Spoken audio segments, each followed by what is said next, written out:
Need a copy of your bank statement for taxes, a loan application, or your records? Downloading statements from Bank of America is simple and gives you a secure PDF. Welcome back to Guide with Samuel. Log into online banking.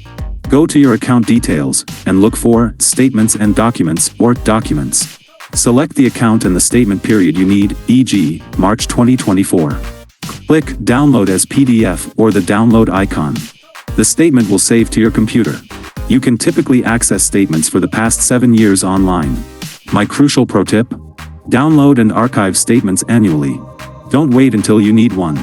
Once a year, download all your monthly statements for each account and save them in a dedicated folder on your computer or a secure cloud drive. This makes tax time and financial reviews infinitely easier. Keep your financial records organized and accessible at all times.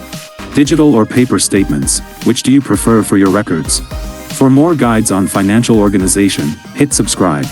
Thanks for watching. I'm Samuel, and I'll see you next time.